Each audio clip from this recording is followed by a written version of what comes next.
Pernah nggak sih pas lagi suntuk-suntuknya di kantor, kerjaan numpuk, tiba-tiba kepikiran, apa gue resign aja ya, terus bikin usaha sendiri? Wah, impian yang kedengerannya enak banget kan? Jadi bos buat diri sendiri, atur waktu sendiri. Tapi tunggu dulu, ini tuh salah satu keputusan terbesar dalam hidup loh. Dan kalau keputusan sebesar ini diambil karena alasan yang salah, wah bisa jadi bumerang. Nah, di bahasan kali ini kita akan bedah tuntas kenapa menjadikan bisnis sebagai pelarian itu adalah sebuah jebakan dan gimana cara yang benar buat mempersiapkan lompatan besar ini dengan strategi, bukan sekadar emosi. Oke, ngaku aja deh, kita semua pasti pernah ada di fase ini. Capek, jenuh, bosen, sampai rasanya tuh bangun pagi buat ke kantor itu perjuangan banget. Rasanya pengen langsung aja buka laptop, ketik surat resign, klik send, udah, kelar. Godaan buat kabur dari situasi yang gak nyaman ini emang kuat banget. Nah, kan, kutipan ini kayaknya ngebaca isi kepala kita semua ya. Ini persis bisikan-bisikan yang sering muncul pas kita lagi pusing-pusingnya sama kerjaan. Perasaan ini tuh valid banget kok, dan manusiawi. Kamu nggak sendirian. Tapi pertanyaannya jadi beda. Apa rasa frustrasi sesaat ini cukup kuat buat jadi fondasi sebuah bisnis yang mau kamu bangun bertahun-tahun ke depan?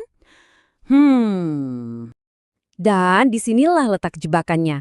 Menganggap bisnis sebagai pintu darurat buat kabur dari kantor, itu adalah sebuah kesalahan yang fatal. Itu ibaratnya kita lompat dari gedung yang kita pikir kebakaran, tapi kita nggak tahu di bawah ada apa.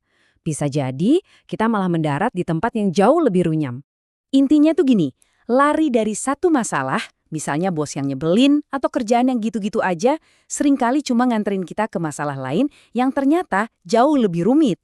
Bisnis yang lahir dari kepanikan, bukan perencanaan matang, pada akhirnya cuma akan ganti stres lama dengan stres baru, yang levelnya bisa berkali-kali lipat lebih pusing. Coba deh kita bedah satu-satu pemicunya. Misalnya konflik sama atasan. Nanti di bisnis kamu bakal hadapin klien yang super rewel, supplier yang ngaret, atau investor yang banyak maunya. Jauh lebih kompleks. Jenuh sama rutinitas, justru sebagai pemilik bisnis, kamu yang harus ngerjain semuanya, termasuk hal-hal paling membosankan kayak administrasi. Iri lihat temen sukses jualan. Ingat, yang kita lihat di sosmed itu cuma panggung depannya. Kita nggak lihat drama di belakang panggungnya. Semua ini tuh alasan emosional sesaat, bukan fondasi yang kokoh. Pepatah lama ini, wah pas banget buat ngegambarin situasinya. Kamu mungkin berhasil kabur dari singa di kantor, yaitu tekanan harian. Tapi kalau tanpa persiapan, kamu bakal langsung disambut sama buaya, yaitu ketidakpastian finansial, jam kerja 24/7, dan beban tanggung jawab yang beratnya minta ampun. Percaya deh, gigitan si buaya bisa jauh lebih sakit. Sekarang kita ngomongin angka ya, angka yang mungkin agak pahit, tapi ini fakta. Sekitar 90% bisnis baru itu gagal dalam 5 tahun pertama. Saya ulangi ya, 90%. Angka ini bukan buat nakut-nakutin kamu, bukan. Tapi supaya kita lebih hormat sama tantangan di depan. Ini pengingat kalau bisnis itu bukan main-main. Ini adalah arena yang butuh persiapan super maksimal. Oke, cukup ya ngomongin yang serem-serem. Sekarang pertanyaannya, gimana caranya supaya kita bisa jadi bagian dari yang 10% berhasil itu?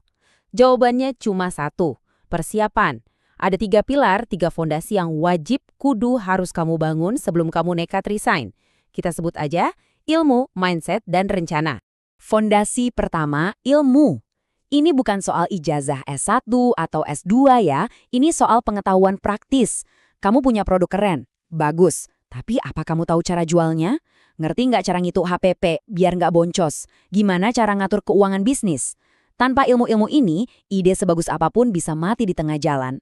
Kamu nggak bisa cuma jadi pembuat produk, kamu juga harus jadi penjual dan manajer. Yang kedua, dan ini sering kali yang paling susah, yaitu mindset. Gini deh, sebagai karyawan, kalau ada masalah, kita bisa nunggu arahan atasan atau lempar ke departemen lain kan? Nah, sebagai pengusaha, semua masalah itu mandeknya di kamu. Nggak ada yang beli, kamu yang harus cari cara. Website error, kamu yang harus begadang buat benerin. Ini pergeseran total dari reaktif jadi proaktif. Dari nunggu perintah, jadi pencipta solusi. Terakhir, rencana. Banyak banget yang nyepelein ini dianggap cuma formalitas di atas kertas. Padahal, rencana bisnis itu ibarat Google Maps kamu di tengah hutan belantara. Rencana ini maksa kamu buat jawab pertanyaan penting. Siapa sih yang mau beli produk ini? Kenapa mereka harus beli dari kamu bukan dari yang lain? Duitnya dari mana? Dan kapan kira-kira bisa balik modal? Tanpa peta ini kamu cuma akan muter-muter nggak jelas. Nah, ini dia bagian terbaiknya. Kamu tuh nggak harus memilih antara resign sekarang atau tetap kerja selamanya. Strategi paling cerdas adalah membangun jembatan. Bangun bisnismu pelan-pelan, selagi kamu masih punya rasa aman dan gaji bulanan dari pekerjaanmu yang sekarang. Coba deh kita putar cara pandangnya. Pekerjaanmu sekarang itu bukan lagi penjara, tapi anggap aja dia sebagai investor malaikat pertamamu. Gajimu setiap bulan itu adalah modal awal. Buat ikut kursus, buat beli bahan baku pertama. Stabilitas yang kamu punya sekarang itu adalah sebuah kemewahan buat bereksperimen dan bikin kesalahan dengan risiko yang jauh lebih kecil. Terus langkah konkretnya gimana? Pertama, mulai aja sebagai side hustle. Nggak usah langsung sewa tempat. Coba jual dulu ke teman-teman, buka PO di sosmed. Kedua, korbankan waktu nonton drakor atau main game buat belajar. Ikut webinar, baca buku, cari mentor. Investasi layar ke atas itu penting. Ketiga, dan ini paling krusial, siapkan dana darurat. Disiplin sisihkan sebagian gaji, jangan diutak-atik, sampai cukup buat biaya hidup beberapa bulan ke depan. Kasih diri kamu waktu buat tes ombak ya, sekitar 3-6 bulan. 2 bulan pertama, fokusnya cuma satu. Ada nggak sih orang yang mau bayar buat ide kamu ini? Bulan ketiga dan keempat, kumpulin masukan, perbaiki produknya, coba-coba cara promosi. Nah, di 2 bulan terakhir, lihat angkanya dengan jujur. Ini untung nggak? Bisa berkembang nggak? Proses ini ngasih kamu data, bukan cuma modal nekat. Lalu, kapan waktu yang tepat buat benar-benar say goodbye ke kantor? Coba pakai checklist ini. Dana daruratmu udah cukup buat biaya hidup minimal 6 bulan tanpa gaji? Usaha sampinganmu udah rutin ngasih pemasukan sekecil apapun? Udah ada pelanggan yang beli lagi dan lagi? Dan apa kamu sudah misahin rekening pribadi sama bisnis? Kalau semua jawabannya iya, nah, kamu udah di posisi yang jauh lebih aman buat lepas landas.